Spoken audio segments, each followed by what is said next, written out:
Kinabukasan, muling kumalat ang balita tungkol sa pagkamatay ni Nillian, kaya lang, halos walang nakakaalam kung sino ang pumatay sa kanya. Pagkatapos ng lahat, ang taong nakakita kay Lance na pumatay kay Nillian kagabi, bukod sa ilan sa mga kaibigan ni Lance, ay ang emperador. Tiyak na hindi sasabihin ng emperador ang tungkol sa iskandalo ng pamilya. Sa mga tao ng Darlington City, naging misteryo ang pagkamatay ni Nillian. Si Lance ay gumaling sa bahay sa loob ng 7 araw, sa wakas ay nakabangon na si Lance at nakagalaw, kaya lang, ito ay makatayo lang at makagalaw, ang kanyang katawan ay parang ordinaryong tao pa rin, ang kanyang mga meridian ay nabasag, tumagal pa. Mahabang panahon para ayusin. Brother Lance, kumusta ang recovery? Sa oras na ito, lumipad ang Emperor na may ngiti at binati si Lance. Oh, naka-recover na ito hanggang sa tuktok. Sabi ni Lance. Tunay na kamangha-mangha si Brother Lance, napakalakas na martial artist at napakabilis na gumaling. Sabi ng emperador na may palpitations. Fine, ano ang gusto ng emperor sa akin? Hindi ba kita mahahanap ko walang mali? Narinig kong tumayo na si Brother Lance, kaya pumunta ako para bisitahin, kung may kailangan pa si Brother Lance, ipaalam mo lang sa akin. Magalang na sabi ng emperador. Salamat, walang kailangan sa ngayon. Tiningnan ng emperador ang iilang kagandahan sa hindi kalayuan at ngumiti, maswerte talaga si Brother Lance sa napakaraming magagandang babae. Nilingon din ni Lance si Elsa at ang iba pa sa kanila, bago inutusan ng ina ni Harem si Lance na huwag maglabas ng napakaraming dilag para magpakitang gilas sa takot na makita sila ng emperador at gusto sila, ngunit ngayon, nagkaroon na ang emperador. Nakita na sila, ngunit ang emperador ay hindi nang ahas na magnakaw ng mga babae kay Lance. Okay lang, pero kung ikukumpara sa 12-dosenang dalaga sa harem ng emperor, hindi pa rin ganoon kagaling. Masyadong naiinis si Brother Lance, kayo ang mga tunay na dilag. Si Lance at ang emperador ay casual na nag-usap, at pagkatapos ay umalis ang emperador. Si Lance ay walang masyadong mapag-usapan sa kanya. Pagkaalis ng emperador, pinakawalan ni Lance ang kanyang martial energy. Parang narating na niya ang gitnang yugto ng Unity Realm. Bukod dito, ito ang pangalawang antas ng gitnang Unity Realm. 7 araw na ang nakalipas, nang patayin ni Lance si Nillian, nasa 3 antas pa lamang siya ng unang yugto ng Unity Realm. Makalipas ang 7 araw, naabot na ni Lance ang 2nd antas ng gitnang Unity Realm. Ito ay dahil lamang sa nakuha ni Lance ang espiritual na enerhiya ni Nillian, at ang espiritual na enerhiya ng isang Unity Realm Grand Perfection ay sapat na upang si Lance ay pumailan lang sa ilang mga kaharian. Ang dahilan kung bakit itinago ni Lance ang kaharian ay dahil ayaw niyang sorpresahin ang emperador at angkop na mababa ang loob. Lance, nandito ang pamilya Leslie. Lumapit si Elsa at sinabi. Oh, bibisitahin ako. Tanong ni Lance. Nagalit si Elsa, ano ang iniisip mo? Sila ay malalakas na lalaki mula sa isang maharlikang pamilya, bakit kanila bibisitahin? Narito sila para hanapin si Leslie. Lumakad si Lance sa isang bulwagan kung saan nakikipag-usap ang dalawang late Unity Realm powerhouse kay Leslie. Hindi na ako babalik.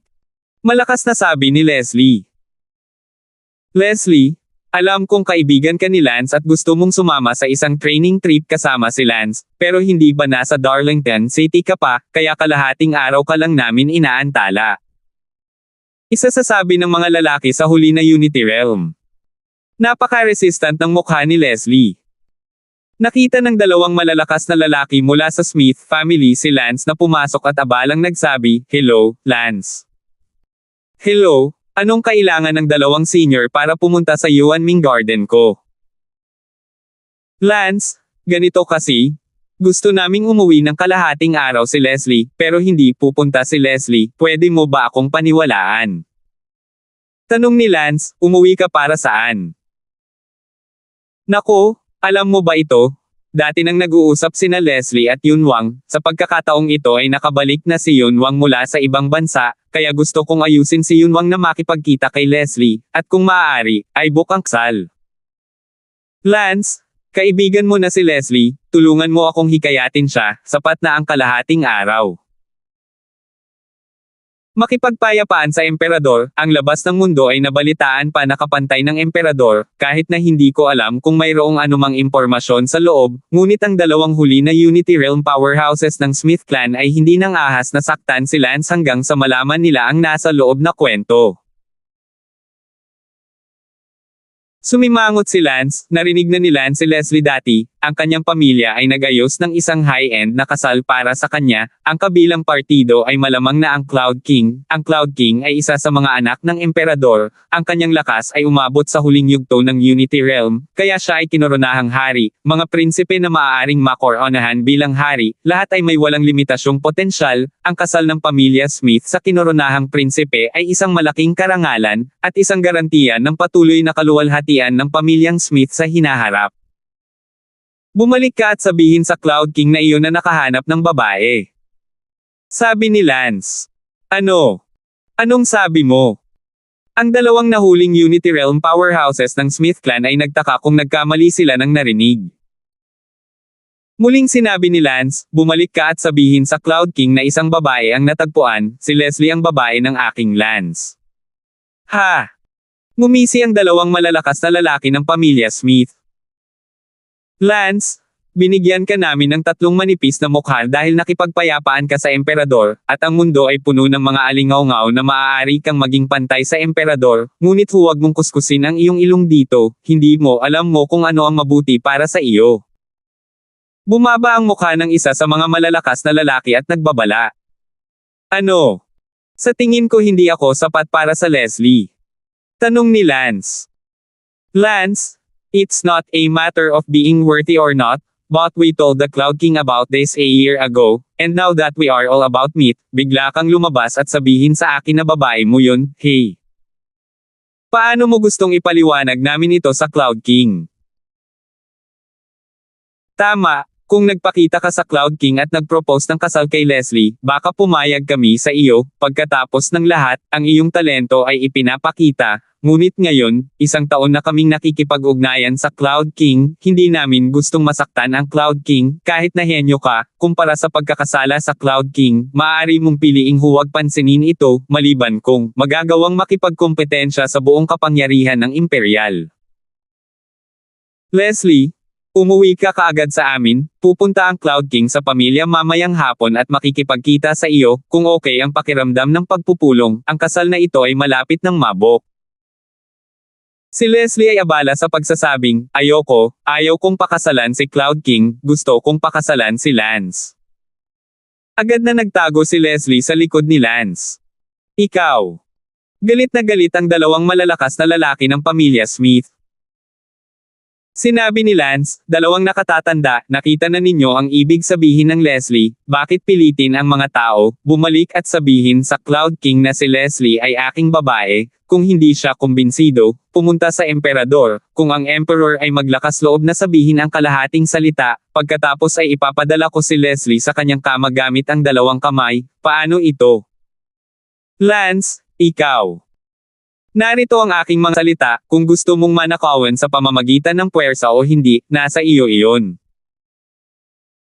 Nadama ng dalawang malalakas na lalaki na si Lance ay nagtataglay ng hindi nakikitang panggigipit, si Lance ay naglakas loob na paalisan ang emperador, tiyak na hindi siya mayabang ng walang dahilan. 872. Kaya lang, mas mabuting huwag ng puwersahang ninakawan si Leslie bago natin malaman ang mga detalye ng Lance, at kung darating ang Cloud King, sasabihin niya sa kanya ang eksaktong sinabi ni Lance. Okay, let's go. Lumayo ang dalawang malalakas na lalaki ng Smith clan. Iniyakap ni Leslie ang sarili sa mga bisig ni Lance at nagtanong, kakasabi mo lang ba? Ako ang iyong babae. Oo. Bakit hindi mo sinabi noon na babae mo ako? Noong huling sinabi ko sa iyo ang tungkol sa Cloud King, sinabi ko na malamang ako ang magiging royal consort niya, hindi ka kasing tigas ngayon. Naku, iba ang sitwasyon, ngayon ang tunay kong lakas ay, kahit na nasa gitna pa ako ng Unity Realm, ngunit sa lakas ng Emperor, sapat na ang lakas ko para tanggayan ang lahat ng malalakas na kaaway sa Darlington City, ano ba ang dapat kong katakutin, tsaka ang tagal mo na kong kasama, oras na para maging babae ka, kahit pa naasan mo pa ang puwet ko. Fuck you! Sinong gustong magpuna sa puwet mo? Galit na kinurot ni Leslie si Lance. Hahaha. Lance, kailangan ba talaga naming hintayin na gumaling ka bago natin simulan ang paglalakbay sa mundo? Og. Bamantong hininga si Lance. Basag-basag na lahat ng meridian ko ngayon, kung lalabas ako ng padalos-dalos, natatakot talaga ako na hindi ko kayo maprotektahan, kaya mas mabuting lumabas ka na lang mamaya kaysa magsisi kung may nangyari talagang masama. Pero kung sakaling hanapin ka ng Cloud King na iyon, hindi ka talaga makakapareha. Gayon din, pagkatapos ay umalis tayo sa Darlington City, pumunta sa Lunaris Kingdom at gamutin ang Wanderlust sa daan, pagkatapos ay pumunta sa Star Ocean Academy at makilala si Kuya Igor, kung handa silang makipagsosyo sa atin at sumali sa ating mercenaryong grupo, tapos aalis na tayo. Mabuti. Sa tanghali, sumakay sa flying shuttle ang grupo ni Lance, Ben, Xavier, Benny, Peter, Elsa, Bella, Sally, Leslie, Brenda, Sarah, at ilang iba pa. Ang lumilipad na shuttle ay umalis sa Darlington City. Kung pupunta man o hindi ang Cloud King kay Lance sa hapon pagkatapos malaman ang kanyang sinabi, itong si Lance ay walang pakialam, ngunit siya ay isang maliit na tao lamang. Makalipas ang ilang oras, dumating ang shuttle sa Wando ng Glazed Kingdom. Dumiretso si Lance sa pamilyang Wanderlust. Sinabi ni Lance sa kanyang mga kaibigan, ang Long family ay ang numero 1 pamilyang naghahajes ng espada sa Glazed Kingdom, at ang kanilang pinakamalakas na swordcaster, si Palmor Long, ay isang 14 na ranggo na swordcaster. Wow! Isang 14 na baitang master sa paghahagis ng espada, sa ating North Empire, mayroon lamang 14 na baitang master sa paghahagis ng espada. Sabi ni Harem. Sige, pupunta tayo sa bahay niya. Dumong ang shuttle ni Lance sa bubong ng isang gusali, pagkatapos ay lumipad sa paglalakad patungo sa bahay ng Wanderer sa hindi kalayuan. Hoy, anong nangyayari? Bakit ang daming puting parol sa main hall ng Long family? May mga puting tela din, parang may libing. Natigilan si Lance nang makita niya ito sa malayo. Agad na lumipad pababa si Lance, at sa isa sa mga pangunahing bulwagan ng Long family, maraming tao ang nakaluhod at isang kabaong. Nakaluhod si Tianyo sa gitna ng pangunahing bulwagan, nakasuot ng puting onyx at nagluluksa. Sinabihan ni Lance ang iba na maghintay sa labas, hindi maganda para sa napakaraming tao na sabay-sabay na pumasok. Pumasok si Lance sa main hall ng mag-isa. Lance! Tumangala si Tianyo at nakita si Lance. Kuya Tianyo, anong nangyayari? Tanong ni Lance. Ang mga mata ni Wanderlust ay nagpakita ng walang kapantay na puot. Say it. By the way, nasaan ang kapatid mong si Teresa? Sinabi ni Tianyo, ang aking kapatid na babae ay nasa palasyo, at ang aking ama ay patay na. Ah, Master Palmor Long, paano na? Nagulat si Lance, ngunit nahulaan niya talaga ito. Kuya Tianyo, anong nangyari? Si Prinsipe Wilbur, na may crush sa kapatid ko, ay nanumpa na mamatay at magagalit kay Prinsipe Wilbur, binaril niya ang aking ama at nahuli ang aking kapatid na babae at dinala sa palasyo. Sus, bakit lahat ng lugar ay may ganitong uri ng bagay? Galit na galit si Lance, maganda pa rin ang impresyon ni Lance kay Teresa, ngunit hindi niya inaasahan na may mangyayaring ganito. Kuya Tianyo, ikaw mismo ay nasa tuktok ng gitnang unit realm, sinong prinsipe ang makakapatay ng iyong ama?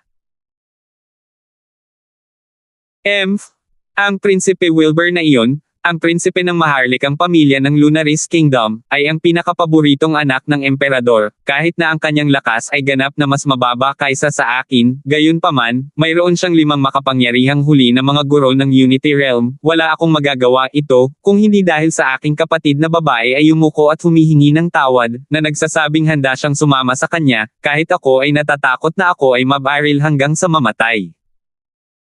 Si Teresa ay nagngangalit ng kanyang mga ngipin at sinabi. Galit na sinabi ni Lance, kailan ito nangyari? 2 oras pa lang ang nakalipas na ang bangkay ng tatay ko ay inilagay na lang lahat sa kabaong ng apuyan, bigla na lang nangyari, at ang apuyan na ito ay naayos na, punong-puno ako ng galit ngayon, hindi ko alam kung ano. Gawin kong hindi ginawa ng aking mga lingkod ang lahat ng ito para sa akin. Prinsipe Wilbur, pumunta ka na, hanapin mo na ang kapatid mo. Huwag kang pumunta, Lance, salamat sa iyong kabaitan, kahit na ako ay muntik ng mabaril hanggang sa mamatay, hindi banggitin sa iyo, hey, napunta ka sa gitna ng Unity Realm. Nalaman ka agad ni Tianyo at labis na nagulat. Nabigla. Tama, ang ikalawang antas ng gitnang yugto, sige, isipin mo muna ako, nahuli na ang iyong kapatid, hindi pa dapat huli ang lahat para iligtas siya, kung hihintayin natin na huli na, natatakot akong maging tayo. Nadungisan ng Prinsipe Wilbur na iyon. Paano mo gustong iligtas ko siya, hindi ko ba naisip na iligtas ang kapatid ko? Hindi na ito maliligtas. Iiyak na ang damit ni Tianyo Long, wala na talagang magagawa. Una sa lahat, ito ay ang palasyo ng Lunaris Kingdom, ang palasyo ay puno na ng mga eksperto, at pangalawa, si Prince Wilbur ay may 5 late-stage na Unity Realm Master sa kanyang tabi, ang pagliligtas sa mga tao ay isa lamang pantasya. Hindi ko dapat hayaan si Teresa na madungisan ng prinsipe ng asong iyon ng ganoon lang, walang martial talent ang kapatid mo, alchemy lang ang talent niya, hindi kailanman magiging true love ang Dog Prince para sa kanya, kaya dahil lang sa iyo. Ang kagandahan ni ate na gusto niyang paglaruan, hindi ko hahayaang mangyari ito, hindi ko magagawa. Sabi ni Lance, ang dalisay at magandang mukha ni Tianyo ay nananatili sa isip ni Lance, palaging may pakiramdam na, humihingi ng tulong Tianyo ngayon, ngunit walang makaligtas sa kanya. Nakahawak si Tianyo sa mga dayami, gusto ko ring iligtas ang aking kapatid at pagkatapos ay ilayo siya sa makintab na bansa, ngunit hindi ko magawa, Tanong ni Lance, by the way, Kuya Tianyo, may flying shuttle ba ang Lunaris country mo? Isang flying shuttle. Parang ang Emperor lang ang may isa, masyadong mahirap ang antas ng teknolohiya ng ating bansa para makagawa ng flying shuttle, at ang isang ito ay na-import din mula sa iyong North Empire. Sabi ni Lance, may flying shuttle ako ngayon, hindi ko alam kung magagamit ko ito para iligtas ang kapatid mo. Ay hindi naman, bakit may flying shuttle ka? Kalimutan mo muna iyon at tingnan kung paano natin magagamit ang flying shuttle para iligtas ang kapatid mo. Napakabilis ng flying shuttle, kung may flying shuttle, hindi ko akalain na mahirap iligtas ang kapatid ko, sugod na lang tayo sa tirahan ni Wilbur, sa loob ng palasyo ang tirahan niya, pero pareho lang walang tao. Maaaring ihinto ang shuttle. 873. Buti naman at hindi pa huli ang lahat, sa loob ng 1 oras o higit pa, madilim na, at kapag madilim na, baka madungisan pa ang kapatid mo ngayon, o kahit na ang kapatid mo ay nadungisan na ngayon, tutal, nahuli sa loob ng 2 oras, depende kung ang Prinsipe Wilbur na iyon, ay isang taong walang tiyaga sa pakikipagtalik. Pulang-pula ang mga mata ni Tianyo, at umuumbok ang mga ugat sa kanyang mga kamay. Agad na inasikaso ni Lance si Sarah at pinaandar ang lumilipad na shuttle. Si Sarah na ngayon ang driver ng flying shuttle, dahil isa siyang hacker at pamilyar sa aspetong ito ng mga computer, kaya mahusay niyang nabuksan ang shuttle pagkatapos pag-aralan ito ng 10 minuto. Matapos dumaan ang lumilipad na shuttle, dinala ni Wanderer ang kabaong patungo sa shuttle, at ang ilang mga batang babae ay nakaramdam ng sandali ng takot, kung paano hayaan ang isang tao na magdala ng kabaong sa shuttle. Ang pangunahing dahilan para sa ito ay na kung isave mo ang Wanderlust, agad na umalis, ang layo mula sa makintab na bansa, kaya ang kabaong upang labanan sa iba pang mga lugar spark, kung hindi man ay tiyak sa pamamagitan ng Wilbur tumagal sa feed ang aso. Pagkatapos ay agad na nagutos si Tianyo na bumaba, ang pamilya ay naghiwalay, lahat ay umalis sa bahay ng mag-isa. Matapos gawin ang lahat ng ito ay 10 minuto lamang. Okay, pwede na nating simulan ang rescue plan. Si Sarah ang nagmaneho ng shuttle papunta sa langit. Sarah, agad na salakayin ang Glazed Country Complex, huwag mag-alala, ang Glazed Country ay iba sa North Empire, ang palasyo ay isang complex, at ang palasyo ay isa ring reinforced concrete structure. Sige. Agad na nagsimulang gumalaw si Sarah, ang mga computer sa shuttle ay nangunguna sa linya, at marami pang ibang high-tech na device. Pagkalipas ng ilang minuto, sinabi nito, nahanap na ang tirahan ni Prince Wilbur, sa hilagang kanlurang sulok ng palasyo, at nakakuha din ng ilang impormasyon tungkol sa kanyang tirahan, pati na rin ang ilang surveillance at camera, at iba pa. Sa susunod na segundo, ang surveillance footage ng tirahan ni Prince Wilbur ay lumabas sa screen ng computer ni Lance habang si Sarah ay nilusob ang kanilang mga telepono upang makinig sa kanilang mga boses. Sa isang bulwagan. Crown Prince, nanggugulo pa yang asong yan, o gumamit na lang ng dahas. How ungrateful. I am a Crown Prince, hindi ko pa ba siya kayang paglaruan? Bagamat mayroon akong asawa at maraming asawa, ako ay may marangal na katayuan, at siya, isang babae mula sa isang maliit na pamilya ng Kastilyo, ay hindi magiging kwalipikadong dilaan ang aking puwet kung hindi siya maganda. Sabi ng isang lalaking nasa mid-30s. Kinagat ni Tia Nyolong ang kanyang mga ngipin, itong anak na babae. Siya si Prinsipe Wilbur, tama, gaya ng inaasahan, ang mundo ay kasing itim ng uwak, North Empire, natatakot ako na medyo may mga katulad na prinsipe. Sarah, tingnan kung maaari mong hanapin ang bahay ni Prinsipe Wilbur, doon ay ilang mga eksperto dito. Mabuti. Pagkalipas ng ilang minuto, sinabi ni Dow, mayroong 2 late unification realm powerhouses na nakaupo sa residence, at isa sa 2 late unification realm powerhouses ay nagtatago sa kanyang kwarto nanunood ng sex movie, at ang isa ay nakikipaglaro sa isang kasambahay. Hindi katakataka na may ganoong prinsipe, maging ang mga tao sa likod niya ay pareho. Napabuntong hininga si Lance, ngunit maaaring malungkot lamang si Lance, dahil hindi ito natatangi sa Lucid Kingdom, ang anumang imperyo ay pareho, pagkatapos magkaroon ng pera at kapangyarihan, na hindi pa bagong nakipaglaro sa mga babae, ang buong mundo ay ganito, sadyang may mga taong mas matalinong naglaro at ang iba ay mas mura. At saka, saan gaganapin ang Wanderlust? Sa Wilbur Residence, isang maliit na kwarto ang sarado, may mga gwardya na nagbabantay sa labas, hindi dapat malakas ang lakas ng mga guard. Good. Then let's stop nagging. Just open the shuttle and rush down to rescue them. Teka, nakita ng surveillance na may pumasok sa Wilbur Residence. Napatingin ang lahat sa computer, at sigurado, isang babae ang nakitang pumasok sa bahay ni Wilbur. Sinabi ni Lance, ito ay si Princess Cherry Socorro, tingnan muna natin kung ano ang nangyayari.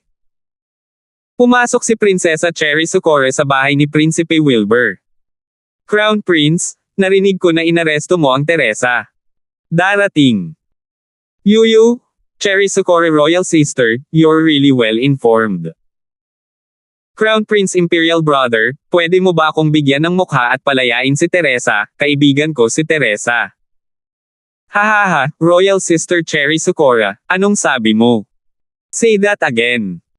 Pwede mo ba akong bigyan ng mukha at bitawan ang Celestial Zither, salamat Imperial Brother. Hahaha, narinig mo ba ako? Bitawan mo ang Teresa. Fine, hindi imposibleng hilingin sa akin na bitawan ang Teresa, maliban na lang. Hanggat kaya kung mailabas ang Teresa, hahayaan ako ng kapatid kong Imperial na gawin ang lahat. Tumawa si Prince Wilbur at sinabing, Royal Sister, sinabi mo ito. Oo, sinabi ko na. Hahaha, Imperial Sister, ikaw at si Teresa ay nakatali upang maging 2 pinakamagandang babae sa Glazed Kingdom, dahil gusto mong palayain ko si Teresa, paano kung manatili ka at samahan si Imperial Brother para sa kasiyahan? Alam mo ba, my Royal Brother, what you're talking about? We're brother and sister. Hahaha, ano kuya? Ano ate ah?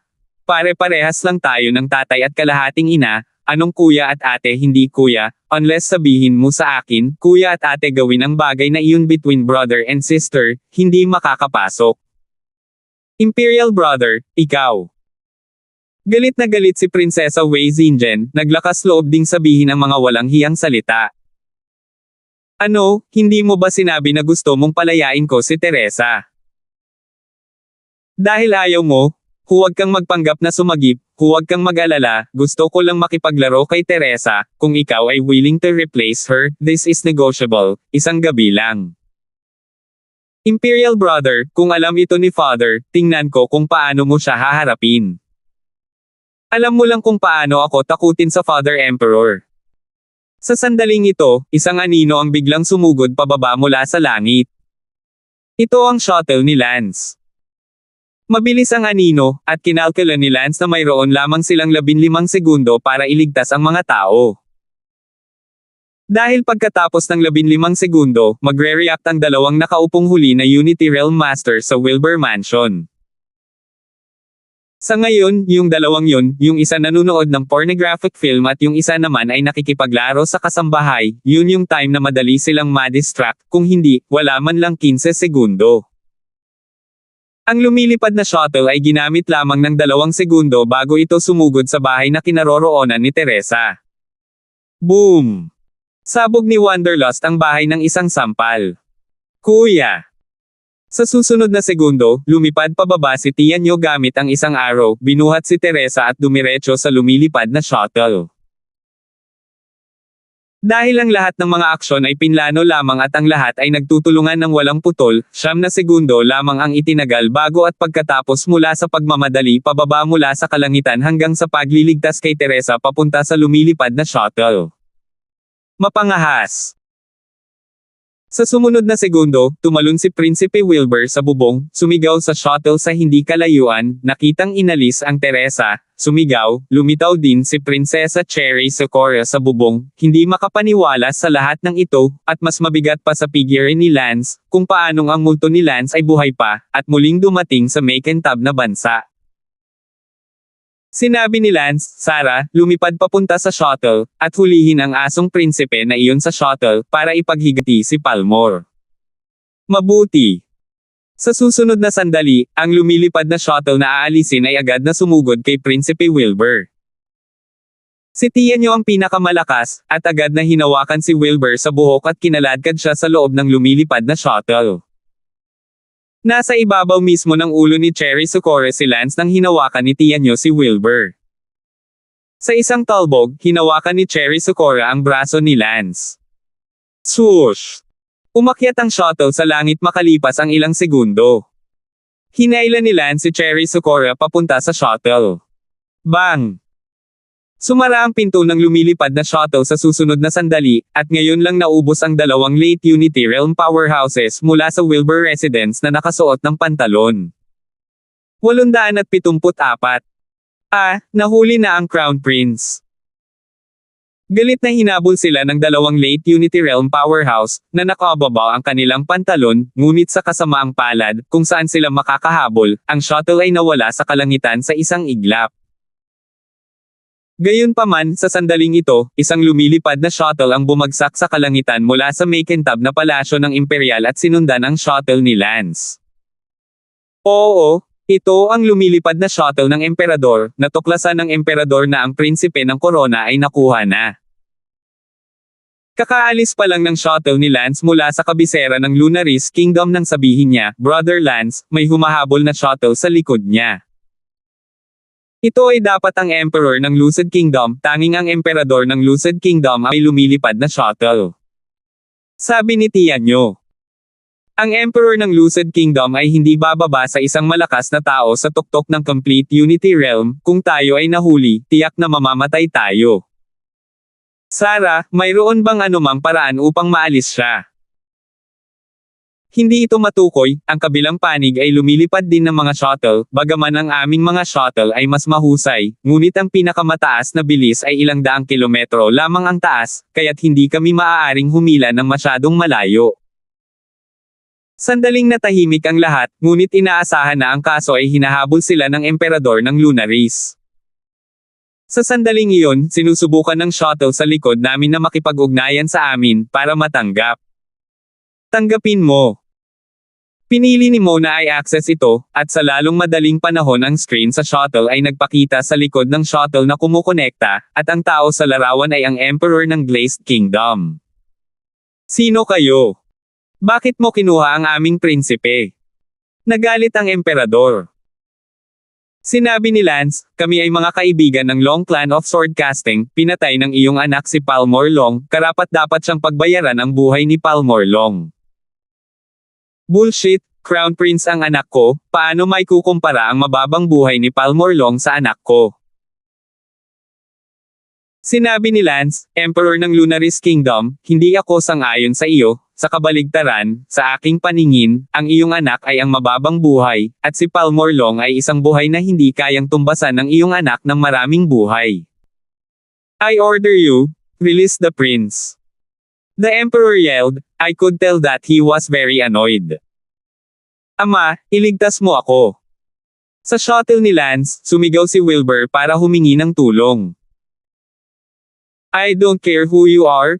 Bitawan mo ang Crown Prince. Kung hindi, sisirain ko ang siyam mong grupo kahit habulin kita hanggang sa dulo ng mundo. Tumawa si Lance, ang pagpuksa sa aking siyam na angkan, katawa-tawa, kaya mo ba iyon? Makinig ka, ako ang prinsipe ng North Empire, lilipulin mo ang aking siyam na angkan, kaya bilasan mo at umalis ka. Ano? Nanginginig ang katawan ng Emperor ng Glazed Kingdom. At sa parehong sandali, marahang idinampi ni Lance ang kanyang palad sa ulo ni Wilbur, hinihigop ang espiritual na enerhiya ni Wilbur, hinaila ang pinto ng shuttle bago tuluyang namatay si Wilbur, at itinapon si Wilbur sa isang iglap. Ang mga shuttle na humahabol kay Wilbur ay natural na inakala na si Wilbur ay hindi patay, siya ay itinapon, at tumigil sa paghabol sa unang pagkakataon upang iligtas si Wilbur na itinapon. Bilang resulta, nang iligtas nila si Wilbur sa flying shuttle, napagtanto nilang patay na si Wilbur kahit nabuo ang katawan nito. Ang shuttle ni Lance, gayunpaman, ay wala ng bakas dahil sa pagkaantala na ito, at medyo mas advanced kaysa sa kanila, kaya isang maling akala na subukang abutin. Tumingin si Lance sa tahimik na si Cherry Sakura at ngumiti, Prinsesa Cherry Sakura, ano ang iyong intensyon sa paghawak sa aking braso at pagtatangka na pumasok sa aking lumilipad na shuttle? I don't know. Cherry Sakura said with blank eyes. In fact, Cherry Sakura hates the glazed country. It feels like from top to bottom it is filled with. Puno ng amoy ng pagkabulok, mula sa nakaraang consortine, hanggang kay Prinsipe Wilbur, at maging sa kanyang ama, silang lahat ay napuno ng mga dekadenteng tao, na hindi tugma sa kanyang kabutihan, kaya ninanais ni Cherry Sakura na umalis sa lugar na ito. Marahil ang dahilan kung bakit hindi niya sinasadyang hinawakan ang braso ni Lance at gustong umalis kasama niya. Cherry Sakura, sabay na tayo. Hindi na kami makakabalik ng aking kapatid sa Glazed Kingdom, at noon pa man ay gusto mo nang umalis sa lugar na iyon, sabi ni Teresa. Blanko ang mga mata ni Cherry Sakura. Go, saan tayo pupunta? Ang Glazed Kingdom ang tahanan ko, kailangan ko pang bumalik sa lugar na iyon mamaya. Sinabi ni Lance, Prinsesa Cherry Sakura, maganda ang impresyon ko sa iyo, kung payag ka, sumali ka sa aking mercenaryong grupo. Kuya tiya nyo, Teresa, kayong magkakapatid at ako ay malugod na tinatanggap na sumali, interesado ka ba? Kami magsasama-sama tayong lahat sa buong mundo. Magiging isang grupo tayo ng masasayang mersenaryo, malayo sa mga naglalaban ng dinastiya. Ngumiti si Wanderlust, yes, I'm very willing. Ako din, basta wag mong maramdaman na drag ako sayo. Sinabi ni Lance, ang bawat miyembro ng ating mersenaryong grupo ay isang kapatid, paano tayo magiging isang kaladkarin, Prinsesa Cherry Sakura, paano ka? Ako. Pwede rin. Of course you can. Your strength, in our mercenary group, is still considered strong. You've reached innate perfection now, it's really unexpected. Sa grupo namin, bukod kay tiya nyo, ako, ikaw ang pinakamalakas. Hindi. Natigilan si Cherry Sakura, sa lahat ng mga taong ito, siya talaga ang pumangatlo. Tumawa si Lance, syempre, ang tinutukoy ko ay ang lakas ng martial arts, kung gusto mong bilangin ang vertigo at poison, ikaw ay nasa ikalima. Gayunpaman, kahit na ang Smithsoft Brenda's vertigo at poison arts ay makapangyarihan, ang kanilang martial mahina ang lakas ng sining. Cherry Sakura, malaking tulong sa amin ang pagsali mo sa amin. Sige, sasama ako, salamat. Sabi ni Cherry Socorro. Haha, simula ngayon magkakapatid na ang lahat, no need to be polite. Sinabi ni Xavier, sa 14 na taong naroroon, natatakot ako na ako ang pinakamahina, sayang. Si Teresa ay abala sa pagsasabing, hindi naman, mas mahina ang lakas ko. Hoy, may mga taong mas mahina sa akin, hahaha, hindi ako ang pinakamahina. Nalaman ni Xavier na mas mahina pa sa kanya si Teresa at humagalpak ng tawa, sa wakas ay hindi sa ilalim ng pile. Sinulyapan ni Lance si Xavier at sinabing, ang kapatid ng mga tao ay nasa tuktok ng gitnang Unity Realm, at magaling siya sa refinement, isa na siyang 12th grade alchemist, walang sinuman sa buong Glazed Kingdom, hindi, ang buong North. Ang Empire ay may higit na potensyal sa pagpipino kaysa sa kanya. Nalante si Xavier habang nakikinig, kaya tila sila ni Teresa ay wala sa parehong antas. Sabi ni Leslie, Lance, ang team natin, 14 na tayo ngayon, kaya ayusin natin ang lakas ng lahat para magkaroon tayo ng magandang ideya kung ano ang nangyayari. Tumango si Lance, oo, walang duda. Numero 1 ang lakas ni Kuya Tianyo, ang rurok ng gitnang Unity Realm. Pangalawa ako, ang pangalawang antas ng Mid-Unity Realm. Ang Brenda ay pangatlo, ang kanyang poison technique ay maaaring makalason sa ikalawang antas ng Mid-Unity Realm, at marahil kahit na si Brenda ay mauna sa akin dahil maaaring hindi ko mapigilan ang poison technique ni Brenda. Ang Leslie ay pang-apat, ang kanyang nakakabighaning pamamaraan ay umabot sa 12 item, ito ay katumbas ng unang yugto ng Unity Realm, kaya niyang lumaban sa maagang yugto ng Unity Realm. 875. Panglima si Cherry Socorro, likas na pagiging perpekto. Pang-anim si Sarah, bagamat ang kaharian ni Sarah ay mid-innate lamang, ngunit ang tunay na kapangyarihan ni Sarah sa pakikipaglaban ay dapat nasa likas na pagkumpleto, kahit na si Sarah ay maaaring mauna kay Cherry Socorro. Hindi makapaniwalang tumingin si Cherry Socorro kay Sarah, hindi niya inaasahan na napakalakas ng babaeng ito, na mukhang cute. Si Harem ay ikapito, late innate. Benny ang ikawalo, ngayon ay nasa mid-innate na. Si Ben pangsyam, maagang katutubo, ay tila malapit na siyang makapasok sa mid-innate. Elsa ika-10, Hautian Grand Perfection, ipagpatuloy ang mabuting gawain. Ika-11 si Bella, Hare Krishna Perfection. Sa oras na ito, biglang sinabi ni Elsa, Lance, minaliit mo si Bella, binibilang mo ang martial skills ni Bella, pero si Bella ay magaling siya sa tunog, nagsasanay na siya ngayon ng Tai Zuan Yin, naabot na niya. Isang napakataas na antas, hindi bababa sa antas ng isang 9th grade Soundmaster. Sinampal ni Lance ang kanyang ulo, halos nakalimutan, bago si Lance ay nasa Kango City ng Marshall Island, nakakuha siya ng sound method na martial arts secret, na tinatawag na Tai Zuan Yin, at ibinigay ito kay Bella. Si Bella lang. Masyado siyang low-key, kaya hindi siya pinansin ni Lance. Bella, subukan mong salakayin ako. Oo. Tumango si Bella. Pagkalipas ng ilang minuto, tumango si Lance at sinabing, hindi masama, talagang malakas ito, ang Tai Zuan Yin na ito ay perpekto para sa iyo na magsanay. Pagkatapos ay subukan mong salakayin muli si Benny ngayon. Mabuti. Pagkalipas ng ilang segundo, biglang tinakpan ni Benny ang kanyang ulo at napasigaw. Ngumiti si Lance, sige, baguhin ito. Ang ika-8 ranggo ng lakas ay si Bella, ang ika-9 ay si Benny, ang ika-10 si Ben, ang ika-11 ay si Elsa, ang ika-12 ay si Xavier, ang ika-13 ay si Sally, at ang pang-14 ay si Teresa. Okay, ito ang strength rankings ng team natin, mga kapatid, please cheer up more in the future. Of course, the main reason for getting a ranking out is that in the future, those in the top of the ranking will help those at ang ibaba pa. Tumango ang lahat. Ngayon, saan tayo pupunta? Tiningnan ni Lance ang kabaong na inilagay sa shuttle at sinabing, syempre, hayaan mo munang ilibing si Senior Palmore Long. Nakahanap si Sarah ng isang lugar upang huminto at i-cremate ang bangkay ni Palmore Long, pagkatapos ay nagtulungan ang lahat sa paggawa ng isang libingan. Pagkatapos lamang gawin ang mga bagay na ito ay muli silang tumulak. Sa kabila ng karagatang ito ay Star Ocean Academy, gusto mo bang pumunta muna sa Star Ocean Academy? Tanong ni Sarah. Of course, gaano katagal bago pumunta dito sa Star Ocean Academy? Mga 36 na oras. Mga 36 na oras. Okay, let's go. Sa paglipad patungong Star Ocean Academy, pinagaling ni Lance ang sakit na Wanderer, at sa kasalukuyang Lance, ang mahirap na sakit ng Wanderer ay hindi isang problema.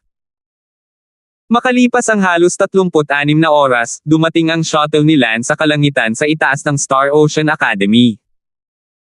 Gayunpaman, sa sandaling pumasok ang shuttle ni Lance sa hanay ng Star Ocean Academy, napansin siya ng isang tao. Siya ang misteryosong pinuno ng Star Ocean Academy. Napasimangot ang pinuno ng Star Ocean Academy sa lumilipad na shuttle na lumilipad sa kalangitan at sinabing, "Flying Shuttle." Ang mga kayang magmaneho ng Flying Shuttle ay hindi mahina, at kahit na hindi sila Unity Realm Great Perfection, malakas pa rin sila sa Unity Realm Perfection level, kaya tara at tingnan natin kung sinong eksperto ang unang pupunta sa Star Ocean Academy ko. Ang presidente ng Star Ocean Academy, nang makita ang shuttle na iyon, ay may hindi maitatagong pagnanasa sa kanyang mga mata. Oo, pinangarap ng pinuno ng Star Ocean Academy ang Flying Shuttle, ngunit hindi ito isang bagay na maaaring taglayin ng isang ordinaryong malakas na tao, at ang pagkakaroon ng Flying Shuttle ay walang alinlangan na napakalaking tulong sa isang malakas na tao. Ang pinuno, bilang isang lalaking puno ng ambisyon, ang lumilipad na shuttle ay isang bagay din na pinangarap niya. Hindi man lang iyon inisip ni Lance, at ang lumilipad na shuttle ay huminto sa manor ni Igor na parang ito ay isang dayuhan na sasakyang pangkalawakan.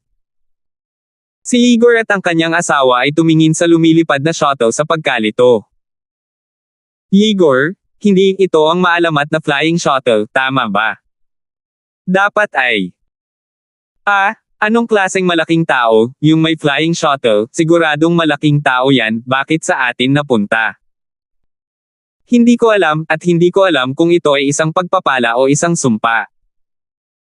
Sa sumunod na segundo, bumukas ang pinto ng lumilipad na shuttle at tumalon si Lance mula rito. Si Lance pala. Hahaha, Kuya Igor, hipag na si Megan. Lance, bakit ikaw? At hindi makapaniwalang sabi ni Ginang. Igor. Akala namin ito ay isang malaking putok na naging dahilan upang kami ay maging parang isang kaaway. Tumawa si Megan. Ano? Hindi ba ako big shot? Sinadya ni Lance na magpan. Ngunit, ang lumilipad na shuttle ay isang bagay na tanging ang pinakamalakas sa Unity Realm, ang Great Perfection, ang karapat-dapat na magkaroon nito at hindi lahat ay maaaring magkaroon nito. Paano mo nakuha ang shuttle? Sige, balik kung paano ako nakarating doon, Kuya Skywalker, hipag na si Megan, sinadya namin kayong bisitahin ng mga kapatid ko ngayon. Sa oras na ito, bumaba rin si Wanderlust at ang iba pa sa shuttle. Wanderlust. Hindi ka nagre-resign.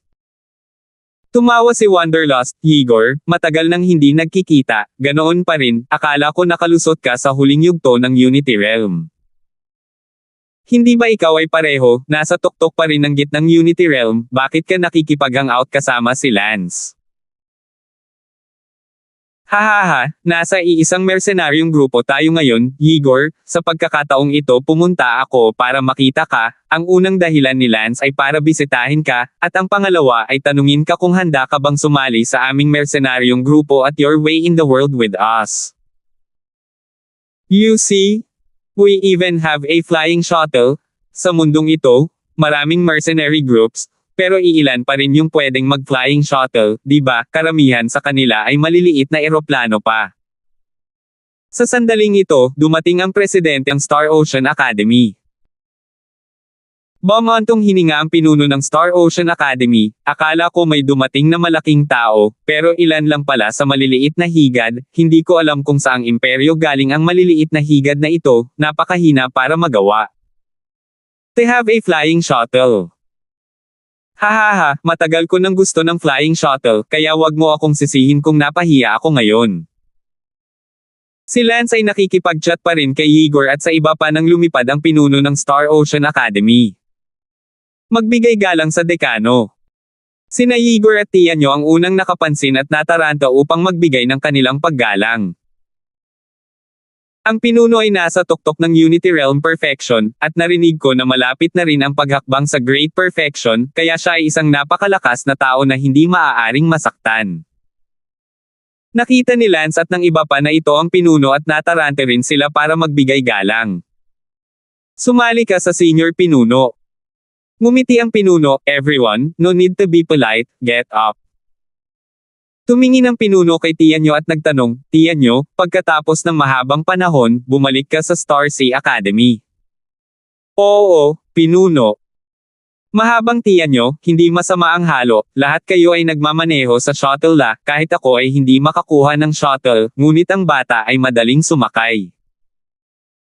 Sabi ng pinuno, hinayaan ng mga mata na makakita ang mga tao, ay hitsura ng napakaraming pagsasabuatan at panlilinlang. 876. Natigilan si Tianyo at sinabing, Pinuno, mali ang pagkakaintindi mo, saan ako magkakaroon ng pagkakataong makuha ang flying shuttle, kay Lance iyon. Lance. Siya si Lance, ang pinakamabilis na nagtapos na estudyante sa kasaysayan ng aming akademya, mula sa pagpasok sa akademya hanggang sa pagtatapos, ilang buwan lang. Tumingin ang pinuno kay Lance at ngumiti, oo, bata talaga siya at may pangako. Nakilala na ni Senior ang pinuno. You're welcome. Graduate ka na ng Star Ocean Academy ko, kaya estudyante ko yan. Hehe. Mababaw lang nang ngumiti si Lance, naramdaman ni Lance na palaging tinutumbok ng pinuno na ito ang kanyang shuttle, gusto ba niyang hampasin siya nito? Noon lang naramdaman ni Lance na hindi siya masyadong nag-iimbite sa kanyang shuttle. Lance, paano mo nakuha itong flying shuttle? Tanong ni pinuno. Sinabi ni Lance, isang hari ang nagbigay nito sa kanya. Oo, sinong hari ang napaka-generous na magpadala ng flying shuttle? Ang hari ng North Empire. Kaya ikaw ay mula sa North Empire, kaya sino ang hari para sa iyo? Pagkatapos mag-isip tungkol dito, kinailangan ni Lance na magsinungaling para sa hindi kinakailangang gulo, ako ay isang prinsipe ng North Empire. Kaya nga, hindi nakakagulat na kaya mong magpalipad ng shuttle. Ngumiti si pinuno, ngunit hindi nabawasan ang pagnanais para sa lumilipad na shuttle sa kanyang mga mata pagkatapos niyang marinig na si Lance ay isang prinsipe, na parang sitang si Lance ay isang prinsipe o hindi ito mahalaga. Sa loob-loob na sinabi ni Lance, nako, nagsinungaling ako tungkol sa pagiging isang prinsipe, ngunit ang kahulugan sa mga mata ng pinuno ay tila hindi nabawasan, hindi naman talaga siya matatalo sa shuttle ngayon. Labis na nanlumo si Lance, kung nawala ang lumilipad na shuttle, ang isang isla na ito sa malawak na dagat, saan makakasakay si Lance ng eroplano para pumunta, makakasakay lang siya ng bangka, sumakay ng bangka papunta sa malapit na imperyo, mas kaunti lang. Than a month, Luigi talaga ito Sinabi ng pinuno, Lance, gusto kitang makausap ng mag-isa. Ano ang gustong pag-usapan ng pinuno sa akin? Sa lugar ko tayo mag-usap. Dito tayo mag-usap, sabi ni Lance. Si Lance ay hindi nag-abala na makipag-usap sa kanya kahit saan, ang pinuno na ito ay hindi isang mabuting tao sa isang sulyap, at si Lance ay narinig mula kay Igor noon na ang pinuno ay isang napaka-ambisyosong tao na determinadong maging isang emperador. Ang pagiging isang emperador ay hindi ganoon kadali, maliban kung siya ay may ganap na pagdurog na lakas. Walang pakialam ang pinuno kung papayagan ito ni Lance o hindi, bigla niyang hinawakan si Lance at lumipad na kasama niya sa isang iglap. Nagpumiglas ng husto si Lance, ngunit, hindi siya gumalaw kahit isang kalamnan. Si Lance ay walang kalaban-laban, at bukod pa, si Lance ay nasa sitwasyon pa rin kung saan ang kanyang mga meridian ay nabasag. Walang magawa, si Lance ay nahuli sa isang sira-sirang bahay. Pinuno, anong gusto mong pag-usapan natin? Ngumiti ang pinuno, Lance, sinasabi ko rin sa iyo ang totoo, ikaw ay isang taong may malaking potensyal, gusto mo bang makasama ako? Ha! Naaliw si Lance ay nagre-recruit pa rin sa iba para makasama niya ang iba, ngunit hindi niya inaasahan na gusto ng pinuno na ito na makasama siya ni Lance. Sorry, pinuno, meron na akong barkada, nakabuo na tayo ng mercenary group, handa na tayong gumawa ng paraan sa mundo, wala akong balak makipagsabayan sa'yo. Hahaha, huwag ka nang mabalisa, hindi ako natatakot na sabihin sa iyo na itong pinuno na ito, ay hindi isang lalaking handang mag-isa, nagre-recruit na ako ng mga tropa at kabayo, tiyak na magiging hari ako ng ilang imperyo sa hinaharap, kung handa kang sumunod sa akin, ginagarantiyahan ko na ikaw ang magiging founding minister, hinahayaan kitang ibahagi the world with me, what do you think? Huwag kang masyadong excited oh. Hahaha, pinuno, sobra kang nag-aalala, paano ako matutuwa, not to mention the founding minister, hindi ako interesado maging emperor. No, bata ka pa, sa oras na umabot ka sa edad ko, lahat ng mundong dapat ay pinagdaanan mo ay ginawa na, ang mga babaeng dapat mong kunin ay napapagod na, at ang sarap na sarap. Pagkain, sa oras na iyon, magkakaroon ka ng bagong hangarin sa iyong buhay, at iyon ang emperador. Ang pagiging emperador ay ang pangarap nating lahat na nakatapos sa Unity Realm, ang Great Perfection, syempre, hindi kasama ang ilang mga exception. Ngunit ang mga taong iyon ay mayroon ding napakataas na reputasyon at katayuan, sa mahigpit na pagsasalita, pareho. Sa oras na iyon, hindi ka magsasabi ng mga hanggal na bagay tungkol sa pagsira sa mundo. Si Lance ay stagnant, katulad ng mga pahayag ng dekano, narinig ni Lance ang gayong mga pahayag mula sa Emperor ng North Empire. Hindi kaya magbabago ang tunay na puso ng tao. Ang kasalukuyang Lance ay mayroon pa ring layunin na masira ang mundo, at sa oras na dumating ang hinaharap, ang mundo ay nalakbay na at ang mga babae ay pinaglaruan, kaya natural, pagiging isang emperador ang pinakalayunin. Para sa isang sandali, si Lance ay nalilito din, ngunit walang duda na ang lahat ng nabubuhay ay patuloy na naghahangad ng mas mataas na layunin. Hahaha, pinuno, bagay na ito sa kinabukasan, bata pa ako at hindi ako nag-iisip ng malayo, tsaka, kahit may puso akong maging emperador sa hinaharap, kung hahayaan mo akong maging founding mo. Ministro ngayon, hindi ito naaayon sa aking hangarin. Sinabi ni Pinuno, Lance, napakabata mo pa, hindi ba't napakaganda kung tutulungan mo akong maging isang emperador ngayon, at sa hinaharap, tutulungan kitang maging isang emperador din. I'm sorry, Pinuno, kung gusto ko talagang maging emperador, kakayanin ko ito sa aking kakayahan. Walang muwang, Lance, sa tingin mo ba sapat na ang pagiging emperador ng isang bansa at talunin lamang ang emperador ng bansang iyon? Mali, Lance, hindi ko alam kung narinig mo na ang Commonwealth Alliance. Ang Commonwealth Alliance. Ano ito?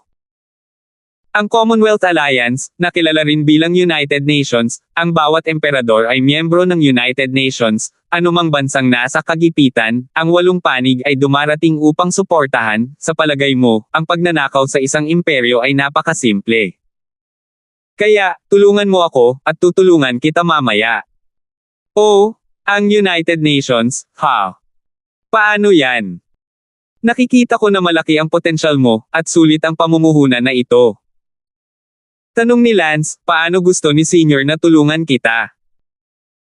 Tulungan mo ako ngayon, at kapag naaga ko ang trono ng isang maliit na bansa, ikaw ang magiging tagapagtatag na ministro, at gagawin kitang isang mahusay na general, at sa hinaharap, kapag ang iyong lakas ay umabot sa aking antas, ako, tutulungan kitang sakupin ang ibang imperyo, para matupad mo rin ang pangarap mong maging emperador.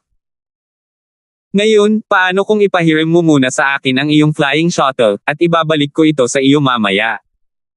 Hahaha. Tumawa si Lance. Nagsalubong ang mga kilay ng pinuno at sinabing may mabigat na mukha, Lance, kung ayaw mong sundan ako, maaari mong pahiram sa akin ang iyong flying shuttle. Pinuno, after talking in a big circle, so you want my flying shuttle. Buti naman naiintindihan mo. Bagamat kalmado si Lance sa ibabaw, nasusunog na siya sa loob. Kasabay nito, si Lance ay nalulumbay din, si Lance ay walang kakayahan na kontrahin ang dekano sa ngayon. Ang copycat na bersyon ni Lance ng Lifeblood Hidden ay napakalakas, ngunit katatapos lang gamitin ni Lance, at aabutin ng 1 taon at kalahati para makarecover kahit isang basag na Meridian, kaya ngayon na gusto ng pinuno ang kanyang flying shuttle, walang pagtutol si Lance, at kung ang pinuno ay napakasamang tao, kung hindi niya alam kung ano ang gagawin, isang kisap mata lang ang papatayin niya, kaya ano ang dapat niyang gawin? 877. Ano? Sa tingin mo ba dahil ikaw ang prinsipe ng North Empire, magiging maingat ako?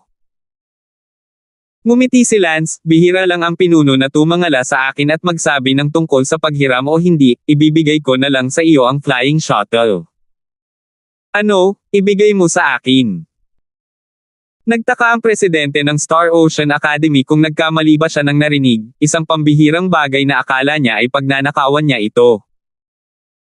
Tama, imbes na ipahiram ko sayo, mas gugustuhin ko pang ibigay sayo, para may utang ka sa akin. Hahaha Lance, ang bait mo talaga, tama na, imbes na hiramin ko, mas gugustuhin ko pang ipamigay, hahaha, good, good. Sa loob ni Lance, gayon pa man, siya ay bumantong hininga, idiot, sa tingin mo ba ibibigay ko talaga ito sa iyo? Ngunit para lang linlangan ka, kapag nakakita ka ng pagkakataon, hahayaan mo na lang si Sarah na itaboy ang shuttle, pinapatawag ka. Hindi makahabol. Naisip ni Pinuno na alam talaga ni Lance ang oras at ibinigay ito sa kanya, napakasaya niya. Tanong ni Lance, Pinuno, narinig ko kaninang sinabi ni Brother Igor na naghahanap ka ng teknik na tinatawag na Socking Power Technique. Tama, ano, may clue ka ba? Tanong ni Pinuno. Ngumiti si Lance, Pinuno, nagtatanong lang ako, curious lang, para saan ba ang hinahanap mo sa Socking Power Great Law? Lance, alang-alang sa flying shuttle na ibinigay mo sa akin, pagkatapos ay sasabihin ko sa iyo, ang Socking Power Technique ay may kaugnayan sa isang malaking kayamanan, kung kaya kung sumipsip ng kapangyarihan, maaari kong buksan ang pinto sa kayamanan na iyon. Totoo ba o hindi, nasaan ang kayamanan na ito? Hahaha, Lance, masyado kang nagtatanong. Pinuno, binigay ko na sayo ang flying shuttle, so what's the harm in telling me? Anyway, you've been looking for so many years without find the Socking Power method, sa tingin mo ba mahahanap ko ito dahil lang ngayon lang nalaman? Sinabi ni Pinuno, paumanhin, hindi ko sasabihin sa iyo ang lokasyon ng kayamanan, ngunit maaari kung aipanga ko sa iyo na sa hinaharap, kung talagang pinalad akong makuha ang paraan ng lakas ng pagsipsip at mabuksan ang kayamanan, tiyak na dadalhin kita. Sa akin, sa tingin ko sapat na iyon para bigyan ng hustisya ang iyong lumilipad na shuttle. Bumantong hininga si Lance, isang walang laman na tseke, ay po. Sige, Pinuno, tingnan ko kung ano ang mangyayari. Ang matandang pinuno ay abala sa pagtatanong, binigyan mo ako ng flying shuttle, paano ko ito gagamitin? Dapat ay turuan mo man lang ako kung paano gamitin ito. Hindi kayang turuan siya ni Lance kung paano gamitin ito, at pagkatapos ng lahat, ito ay high-tech, hindi siya matututo. Oo naman, kailan ba gustong matuto ng pinuno? I want to learn now. Tuwang-tuwang sabi ng pinuno. Tumango si Lance, Pinuno, hindi imposibleng hayaan mo akong turuan ka ngayon, ngunit sa tingin ko ay wala kang gaanong sinseridad mukhang hindi mo pa masyadong alam ang ibig sabihin ng pagiging makatao at magalang. I don't have any sincerity. What do you want in good faith? You gave me the shuttle. I owe you one. Isn't that enough? My favors are priceless. If you don't believe me, go ask around. Hahaha, Pinuno, walang silbi sa akin ang mga pabor mo, so why don't we do something practical? Ngumuso ang Pinuno, gusto mong sabihin ko sa iyo ang lokasyon ng kayamanan. Imposible. Hindi. Walang silbi na sabihin sa akin kung nasaan ang kayamanan, ni hindi ko alam ang dakilang paraan ng kapangyarihan ng pagsipsip, kaya bakit hindi tayo gumawa ng mas praktikal? Diretso ka lang. Okay, Pinuno, narinig ko na maraming malalakas na sea beast sa tubig na nakapalibot sa Star Ocean Academy. Siyempre, ang pinakamakapangyarihang mga hayop sa dagat ay maaaring pumatay sa akin sa ilang segundo, at kahit na, sa mundong ito, ang pinakamalakas na tao ay hindi mga tao, ngunit mga hayop sa dagat. Pinuno, paano kung dalhin mo ako upang makita ito? Ano ang ibig sabihin ng makakita ng isang bagay? Pinuno, dadalhin mo ako sa nakapalibot na tubig at hanapin ang yumaong Unity Realm, perfection level na mga sea beast, natalo mo ang mga sea beast na iyon ng kalahating kamatayan at nag-iiwan ng hininga, at pagkatapos ay papatayin mo ang mga sea beast na iyon para makapagsanay at makapagsanay ako. Natalo ko ang mga hayop sa dagat hanggang sa mamatay na may natitira na lang na hininga, at pagkatapos ay papatayin mo sila, itinuturing ba itong isang kasanayan? Siyempre mahalaga, hayaan mo akong pumatay ng mga sea beast na mas makapangyarihan kaysa sa akin, at least ito ang magsasanay sa isip ko at mabigyan ako ng kaunting insight sa martial arts realm. Anyway, do it or don't do it. Hindi ko ibibigay sa iyo ang flying shuttle ng libre, kung gagawin mo ito, hindi ko lang ibibigay sa iyo ang shuttle, kundi tuturuan din kita kung paano gamitin ito. Lance, sa aking katalinuhan, natatakot akong magagamit ko ito nang hindi na kailangang mag-aral. Sabi ni Pinuno.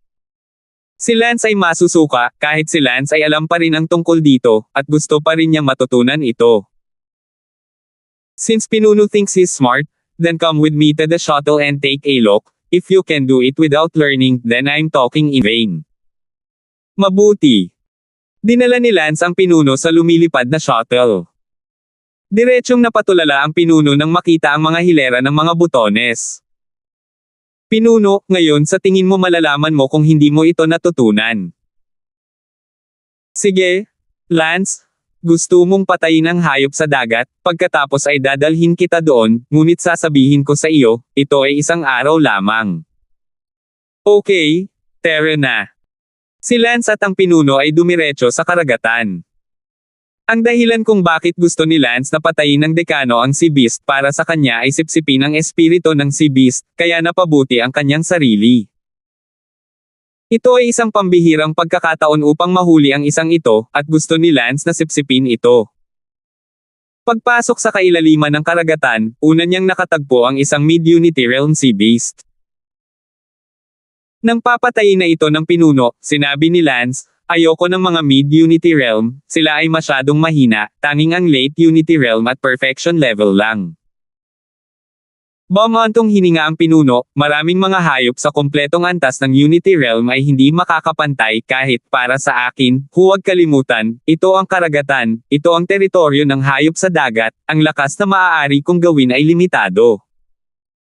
Pagkatapos ay piliin ng mabuti ang mas mahinang Unity Realm perfection.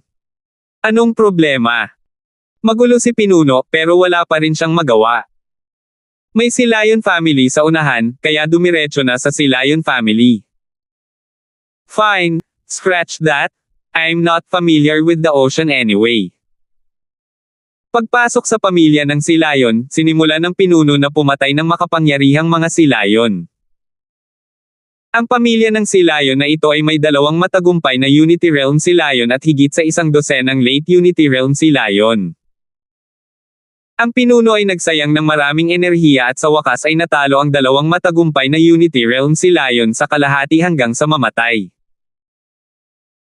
Masama ang pakiramdam ng Pinuno, ang dalawang matagumpay na Unity Realm Sea Lion na ito ay mayroon na lamang isang hiningang natitira, hayaan mo na, papatayin kong muli ang mga yumaong Unity Realm na Sea Lion. Mabuti.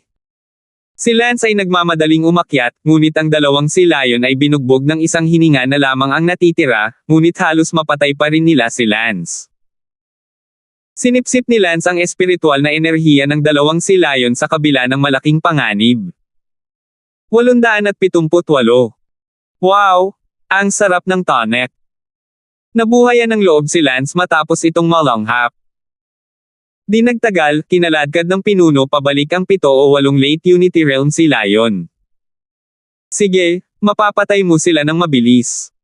Sige, salamat Pinuno. Nagkunwaring umakyat si Lance para patayin ang mga silayon, sa katunayan, sinamantala niya ang pagkakataon na sipsipin ang espiritual na enerhiya ng mga silayon na iyon, hindi nang ahas si Lance na makita ng pinuno ang kanyang martial power, kung hindi, natatakot ako. Hindi magiging ganoon kadaling alisin ang mga ito. Tinapos ni Lance ang pagsuso ng isa pang 7 o 8 silayon sa huling yugto ng Unity Realm. Pakiramdam ni Lance ay sasabog ang kanyang ulo, pagkatapos ng pagsuso ng napakarami, talagang kailangan niya itong tunawin ng maayos. Gayunpaman, mayroon lamang isang pagkakataon, kung napalampas mo ang isang ito, paano ka magkakaroon ng napakagandang pagkakataon na makasipsip ng napakaraming makapangyarihang mga hayop sa dagat sa susunod na pagkakataon. Kaya't, kahit na nakayanan ito hanggang mamatay, kailangan pa rin itong sipsipin ni Lance. Pinuno, dun tayo sa next place, masakit talaga yung patayan kanina. Lance, masyado kang pervert, okay? Tutulungan lang kitang pumatay ng isa pang Unity Realm na kumpletong Sea Beast. Mabuti. Pumunta si Pinuno sa susunod na dagat at pumatay ng isang sea eel na isang kumpletong Unity Realm, ngunit ang eel na ito ay may asawa na isang kumpletong Unity Realm, kaya isa lang dapat ang pumatay nito, ngunit nauwi sa pagbili ng isa at libre ang isa. Kaya kinailangan nitong pumatay ng dagdag. 2 lang, tama na. Haha, sapat na. Dinala ni Lance ang kanyang espada upang patayin ang mga sea eel. Ang mga sea eel ay nabugbog na hanggang sa mamatay, kahit na maaaring bigla silang lumaban sa kamatayan saglit, ngunit si Lance ay nagbigay ng kaunting pansin, hindi ganoon kadelikado. Hindi nagtagal, sinipsip ni Lance ang espiritu ng 2 pang sea eel. Wow! Pakiramdam ni Lance ay naglalakad siya ng mabaligtad, ang enerhiya ng pag-iisip na sinipsip ay sobrang puspos. Pinuno, balik na tayo. Ungol ng pinuno at hinawakan si Lance at tumakbo palabas ng dagat. Pagbalik niya sa Star Ocean Academy, hating gabi na. Sinabi ni Lance, Pinuno, gabi na, bukas ng umaga, tuturuan kita kung paano gamitin ang flying shuttle. Hinawakan ng pinuno ang kwelyo ni Lance at sinabing, hindi, kailangan mo akong turuan ngayong gabi, paano ko malalaman na hindi mo ako pinaglalaroan, paano kung umalis ka sa kalagitnaan ng gabi kasama ang lumilipad na shuttle. Pinuno, paano ka maghahinala sa akin, ako ba, Lance, ganyang tao sa paningin mo? Okay, ibibigay ko sa'yo ang susi ng flying shuttle, okay lang. Paano ko malalaman kung totoo ang susi mo o hindi? I'm speechless, so let's go verify it's always okay. Kinuha ni Lance ang pinuno at pumunta sa lumilipad na shuttle. Mayroong 3 paraan upang buksan ang shuttle na ito, ang una, gamit ang susi, ang pangalawa, gamit ang fingerprint, at ang pangatlo, ang shuttle core. Kabilang sa mga ito, ang core ng flying shuttle ay ang master control, at ang key at fingerprint ay kailangang pahintulutan ng master control bago sila magamit. Ang susi na ito ni Lance ay isa lamang sa mga autorisadong susi, katulad ng mga susi, maliban kay Lance na may isa sa kamay ni Sarah, habang ang iba ay maaaring gumamit ng kanilang mga fingerprint upang buksan ito. Kinuha ni Lance ang kanyang susi at sinabi, ito ang susi ng lumilipad na shuttle, kunin mo, pinindot mo ang open button ng remote control na ito, magbubukas ang pinto ng shuttle, ngayon ang susi na ito ay sa iyo, at ang shuttle ay inyo. Agad na inagaw ng pinuno ang susi at pinindot ang open button, at sigurado, automatikong bumukas ang pinto ng shuttle. Sa loob-loob na sinabi ni Lance, Sili Pinuno, mamaya hihilingin ko kay Sarah na ihinto ang pag-authorize sa susi na ito sa iyo, tapos display lang ang susi mo, hahaha, masyado akong palihim, Pinuno, huwag mo akong sisihin, kung sino.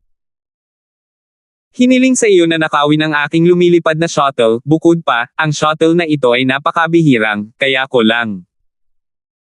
Ni hindi alam ng pinuno ang tungkol sa mga high-tech na bagay na ito, iniisip na nasa kanya ang susi at walang makakapagbukas ng pinto ng shuttle. Gayunpaman, hindi tanga ang dekano at nagtanong, paano ka nakakasigurado na iisa lang ang susi? Hindi nakaimik si Lance. Halika, ito ang lumilipad kong shuttle. Itatapat mo ba ang bawat susi ng iyong pintuan sa harap ng isa? Ibig sabihin may ibabahagi pa akong rare na bagay tulad ng flying shuttle. Tama, isa lang ang susi. Kung hindi ka naniniwala sa akin, sa shuttle ka matulog. Pagkatapos sabihin iyon, lumayo si Lance. Talagang natakot si Lance na matutulog ang pinuno sa lumilipad na shuttle. Dahil dito, napatulala si Lance, ang pinuno talaga ay natulog sa lumilipad na shuttle. I'll go. Si Lance ay walang kapantay na nanlumo, tila ang pinuno ay hindi madaling mabluff. Bumalik si Lance sa manor ni Igor. Gising pa ang lahat at tila sabik na naghihintay sa pagbabalik ni Lance. Lance, you're finally back. Where have you been? Dinala ako ng pinuno sa isang day trip sa ilalim ng dagat, at nga pala, Sarah, ano ang gagawin natin ngayong natutulog ang pinuno sa shuttle? I was planning to sneak away in the shuttle at night pagkatapos niyang matulog. Binigay mo sa kanya ang susi mo. I had no choice, I had to give it to him. A shuttle isn't worth fighting him for. Palagi kong magagamit ang aking computer para kumonekta sa mainframe ng shuttle at gamitin ang core access para i-deauthorize ang key niya. Pero, natutulog siya ngayon sa shuttle, kaya medyo mahirap iyon. May paraan pa ba para mailabas siya sa shuttle? Parang, masyadong masikip sa shuttle. Oo, may naisip akong paraan. Anong ideya? Kinuha ni Lance ang kanyang laptop at ikinonekta ito sa mainframe ng shuttle. Agad na nagpadala ng utos si Sarah sa mainframe, air conditioner, i-on sa 40 degrees. Kaagad, sa shuttle, tumaas ang temperatura ng air conditioner. Wala pang 10 minuto, pawis na pawis ang pinuno na natutulog sa shuttle. Bakit ang init? Sabi ni pinuno na nagpupunas ng malalaking pawis sa mukha. Hinubad ni pinuno ang jacket niya. Ngunit ito ay mainit pa rin bilang impyerno. Ano bang nangyayari, bakit ang init bigla? Agad na binuksan ni pinuno ang pinto ng shuttle para mawala ang init. Ngunit, ito ay mainit pa rin bilang impyerno. Wala pang kalahating oras, hindi na nakayanan ng pinuno at tuluyang natakbo palabas ng flying shuttle. Gayunpaman, hindi pa rin umaalis ang pinuno, at talagang umupo siya sa ibabaw ng shuttle. Sa palagay ko ay hindi talaga ganoon kadaling lokohin siya. Sabi ni Lance, nakita ito ni Lance sa computer ni Sarah na nakakonekta sa mainframe para panoorin ang 360-degree ring camera. Ngumiti si Sarah, kailangan lang niyang lumabas sa cabin ng shuttle. Agad na nagbigay ng utos si Sarah sa mainframe, isara ang hatch. Bang! Sa sumunod na segundo, nagsara ang hatch. Ang pinuno, na nakaupo sa ibabaw ng shuttle, ay narinig kaagad ang tunog ng pagsara ng pinto ng hatch at nagmamadaling pumunta sa pintuan ng cabin. Agad na kinuha ng pinuno ang susi at pinindot ang open button.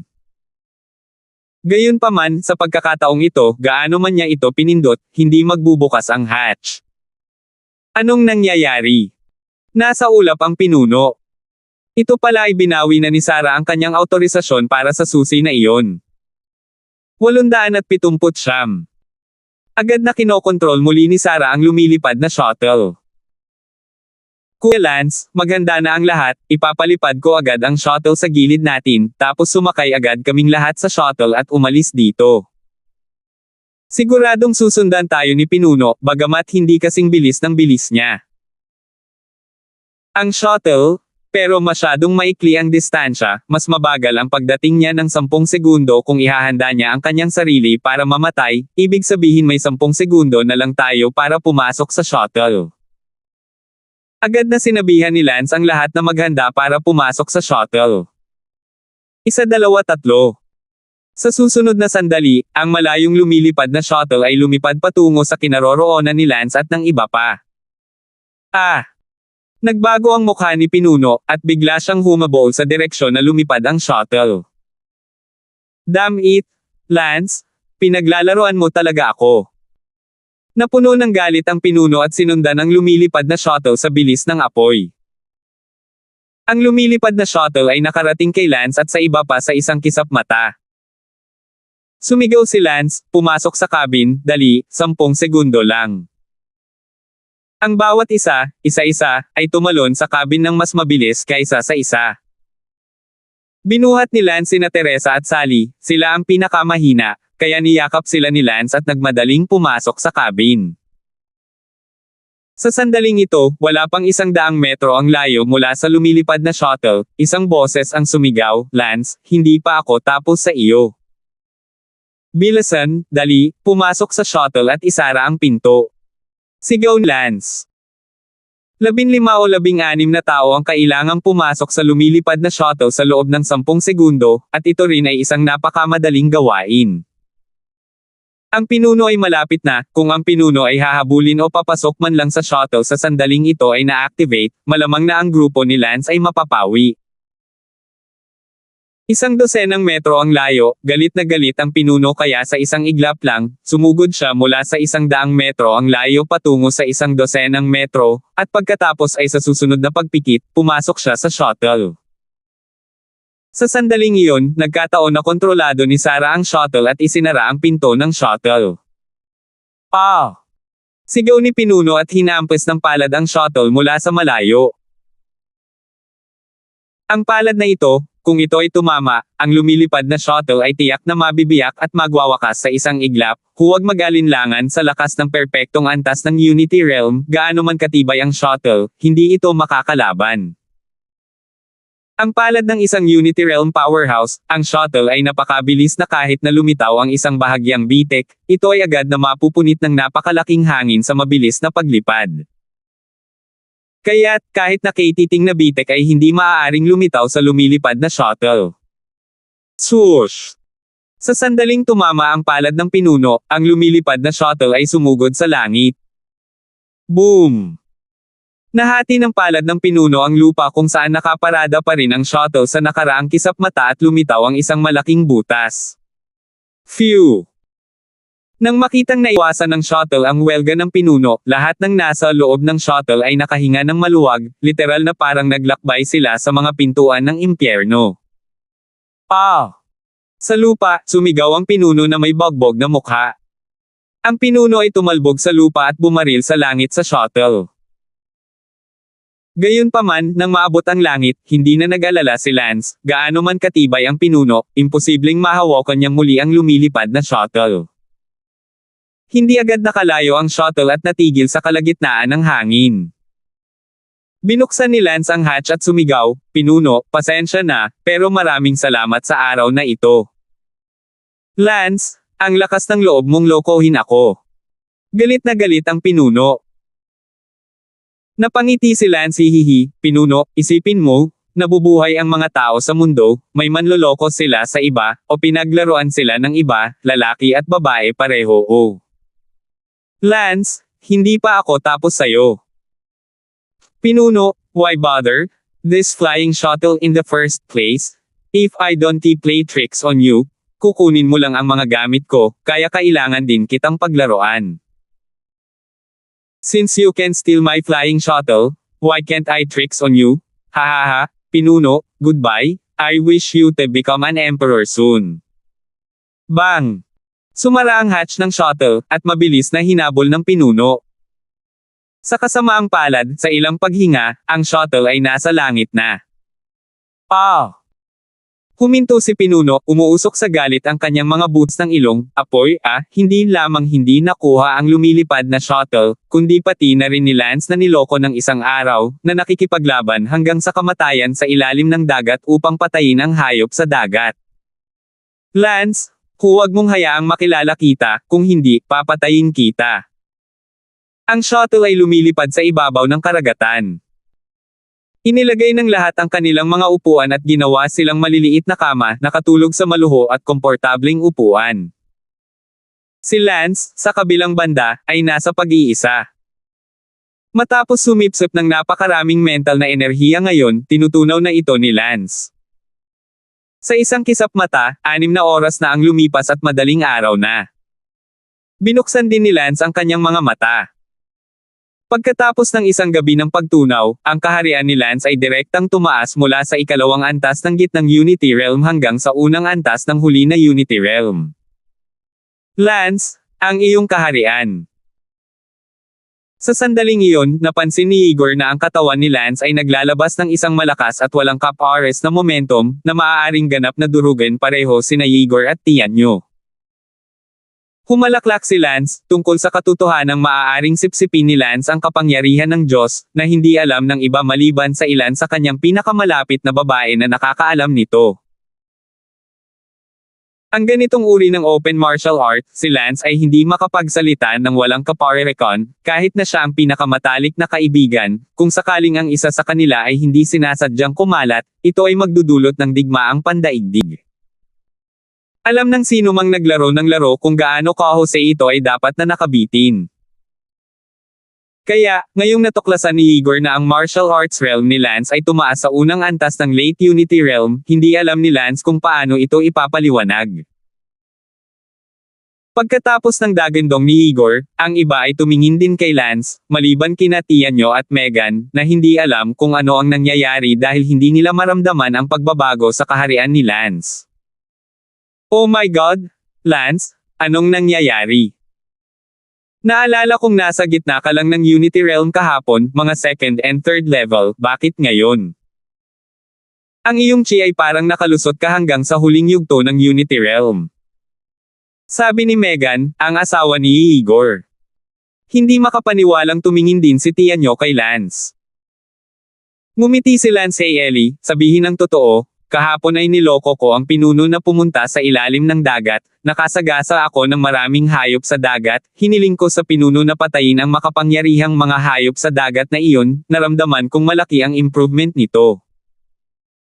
Sa aking estado ng pag-iisip, kaya ngayon, nakapasok ako sa huling yugto ng Unity Realm. Ngunit kung gayon, gaano man kalaki ang pagbabago ng isip, ito ay, hindi sapat upang masira ang ilang mga kaharian sa isang hilera.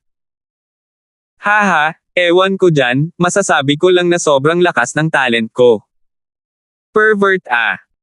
Walang sinabi ang lahat, kahit gaano pa ito kapanipaniwala at kakulaitan, lahat ito ay maipaliwanag ng talento. Sinabi ni Tianyo, Lance, nakapasok ka sa Unity Realm bago tayo lahat, kaya maari mo ba kaming tulungang sabihin sa amin ang tungkol sa iyong natutunan sa huling yugto ng Unity Realm, para makatuntong din tayo sa huling yugto ng malapit na ang Unity Realm. Good. Agad na sumang-ayon si Lance. Susunod, binigyan ni Lance sina Tianyo at Igor, na si Megan na, ng mga paliwanag ng maraming insight, asensya, karanasan, at pag-unawa sa huling yugto ng Unity Realm upang matulungan silang makapasok sa huling yugto ng Unity Realm ng mas mabilis. Pagkaraan ng 3 araw, dumating ang shuttle ni Lance sa isang lugar na tinatawag na Gamora Empire. At kasabay nito, ang Wanderlust at Igor, sa tulong ni Lance, ay matagumpay na nakapasok sa huling yugto ng Unity Realm, na naging malakas sa unang antas ng huling yugto ng Unity Realm.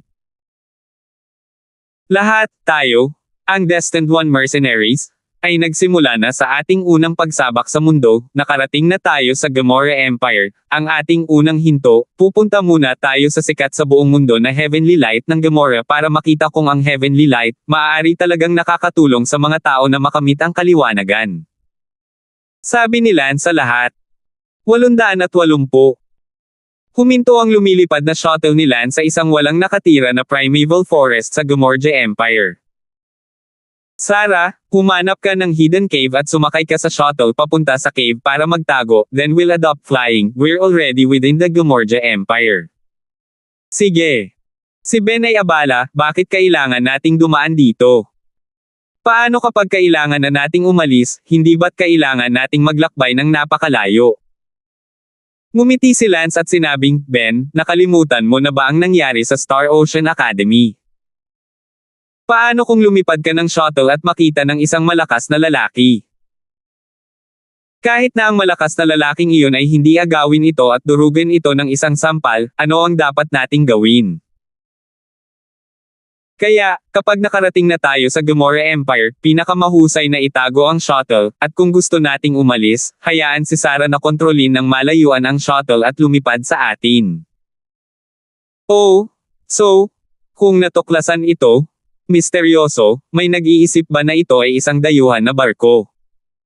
Hahaha, siguro. Dumating si Lance at ang kanyang grupo sa isang lungsod malapit sa Gomorrah Empire. Hello, saan ang lugar na nagtataglay ng liwanag ng langit? Tanong ni Lance sa isang lokal, at isang likas na malakas ang nabanggit. Heaven's Light, pupunta ka ba sa Heaven's Light? Oo. Basta, pupunta ako. Nasa Paradise City ang Heavenly Light, may private jet ako, sasama ba kayo sa akin? Salamat, ikalulugod naming pumunta kung gayon. Sumakay si Lance at ang iba pa sa isang private jet. Ang likas na lokal na ito ay tila ipinagmamalaki ng pagkakaroon ng isang pribadong jet. Nagpapakitang gilas kay Lance at sa iba pa, sinabi niya, mga nakatatanda, napakalakas ba ninyo kaya wala kayong sariling pribadong jet? Nako, hindi. Sabi ni Lance. No way. I have a private jet and you guys don't even have one. Okay, I was wrong, hindi lahat may strong family background. Tanong ni Xavier, itong kapwa dawist, so, malakas ang background ng pamilya mo. Hahaha, wala akong itinatago sa inyong lahat, ang pamilya ko ay ang Gomorrah Empire, isa sa 3 pinakamatatag na pamilya, at ako, isang tunay na anak ng pamilya, kung hindi, paano ako magkakaroon ng pribadong jet? Ang mga pribadong jet ay napakamahal, hindi kayang bayaran ng mga ordinaryong tao. Labis na nalungkot si Sally sa kanyang narinig, at iniwang nakabuka ang kanyang bibig, normal na magkaroon ng pribadong jet, tama, mayamang negosyante na may $1 sa kanilang pamilya ay may mga pribadong jet. Sinabi ni Lance, Sally, ilang salita lang, ang lipunan dito ay malinaw na hindi kasing unlad ng North Empire, ang katumbas ng North Empire 50 taon na ang nakalilipas, kaya 50 taon na ang nakalipas, ito ay kahangahangang magkaroon ng pribadong jet. Oh! Sinabi ni Lance sa lokal na lalaki, ano ang iyong pangalan? Back to senior, ang pangalan ko ay Oscar. Oscar, may alam ka ba tungkol sa liwanag ng langit? Maaari mo bang ipaliwanag sa amin, narinig ko na ang mga naliliwanagan ng liwanag ng langit ay maaaring magkaroon ng epipanya, totoo ba iyon? Hahaha, senior, tinatanong mo ang tamang tao. 3 beses akong nagkaroon ng karangalan na mairadiated ng liwanag ng langit, at sa bawat pagkakataon, nakataas ako ng isang kaharian, sa tingin mo ba ito ay totoo o hindi? Ah, talaga. Biglang natuwa ang lahat. Sinabi ni Ausan, syempre totoo, ngunit mabuti, ito ay isang pambansang kayamanan ng ating Gomorrah Empire. Sinabi ni Oscar, syempre totoo, ngunit mabuti, ito ay isang pambansang kayamanan ng ating Gomorrah Empire, ang mga ordinaryong tao ay hindi maaaring tamasahin ang 3 beses akong nairadiate dahil sa mga koneksyon ng pamilya ko. Saan ka pala galing? Parang hindi kayo galing sa Gomorrah Empire. Mahalaga ba? Syempre mahalaga, hindi siya papayagan ng mga dayuhan na makapasok sa Paradise Valley. Paradise Valley. Oo. Ang liwanag ng langit ay nasa loob ng Paradise Valley, ngunit sa kasamaang palad, ang mga ordinaryong tao ay hindi makapasok. Ang maharlikang pamilya ng ating Gomorrah, na kumokontrol sa Paradise Valley, ay napakalakas, at mayroong 8 malalakas na tao na nakarating sa Unity Realm. Mahusay na perpekto. Pupunta ako. Sumipsip si Lance ng malamig na hangin. Ang 2 lang sa Nillian Empire na nakarating sa Unity Realm Grand Perfection ay ang Emperor at Nillian, na pinatay ni Lance, 2 lang. Ang maliit na Gomorrah Empire ay aktwal na nagtataglay ng 8 malalakas na lalaki ng Unity Realm Grand Perfection. Gayunpaman, ito ay naiintindihan, pagkatapos ng lahat, mayroong mga pambansang kayamanan dito. Kaya, pumunta tayo sa Gomorrah Empire para sa wala. Tumingin si Tianyo kay Lance at ngumiti ng mapait. Bueno, hindi ko inaasahan ng Gomorrah Empire, ang lakas ng militar ay higit na nalampasan ang North Empire, ang maharlikang pamilya ng Gomorrah Empire, na kinokontrol ang liwanag ng langit, ang mga tagalabas ay talagang hindi maaaring kumuha ng kanilang turn, kahit na ang unang anak na lalaki ng 3. Mga lokal na pamilya, 3 beses palang nairadiated, kami, ha. Mapait ding tumawa si Lance. Ang Gamorre Empire ay nagtataglay ng liwanag ng langit, kahit na ang teritoryo nito ay hindi kasing laki ng North Empire, ngunit ito ay malinaw na isang lugar ng digmaan, kaya't normal para sa martial power na malampasan ang North Empire. Tapos pupunta pa tayo ngayon.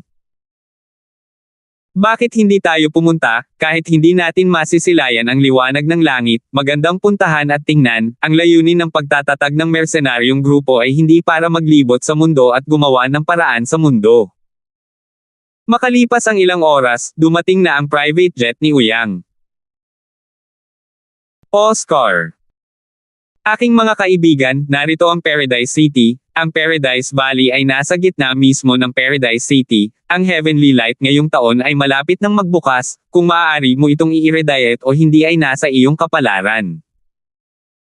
Bagamat ang liwanag ng paraiso ay kontrolado ng the royal family, it doesn't mean that foreigners can't share it at all. If you are friendly foreign guest to the Gamorre Empire, or kung may mga kakilala ka dito, or even if you know few royal girls, hahaha, kahit ano. Pwede naman, tsaka sobrang gwapo nitong senior na ta, I think hindi naman mahirap sunduin ang ilang royal girls oh. Sige, lalapag na ang eroplano. Natahimik si Lance at sinabing, gwapo ba talaga ako? Ngumiti si Igor, I see, ang gwapo talaga. Hinamak ni Xavier, Lance, huwag kang magpanggap na nagkukumpara, okay? Tama, pinupuri ka ng mga tao sa iyong kagwapuhan, at kailangan mo kaming tanungin muli ng kainahinala, kung ano ang isang bongga. Sige, huwag mo akong pagtawanan, ha? Hindi pinansin ni Lance ang kanyang hitsura, kung tutuusin, si Lance ay hindi naman isang taong nagmamalasakit sa kanyang hitsura, gwapo man o hindi, wala siyang pakialam. Pantay na pangangalaga. Sinabi ni Ben, Lance, kung tayo, isang grupo ng mga tao, ay makikita ang maalamat na liwanag ng langit, ay magagawang maglakbay ng walang kabuluhan, nasa iyo na, kung pupunta ka upang makipag-ugnay sa isang batang babae mula sa ang maharlikang pamilya ng imperyo ng Gamorre, magkakaroon tayo ng pag-asa na magliwanag ng liwanag ng langit. Umirap si Lance, Ben, huwag kang magsalita ng walang kaparerekon. She, na nagsasalita ng walang kaparerekon, hindi mo ba nakikita na lahat ay nakatingin sa iyo? Iyong Oscar, pagkababa mo ng eroplano, tumulong ka sa pag-scout at tingnan kung may mga maharlikang babae ng Gamorre Empire, at sila ay mas makapangyarihang maharlika. Mga babae ah. Sige Lance, ako na ang bahala.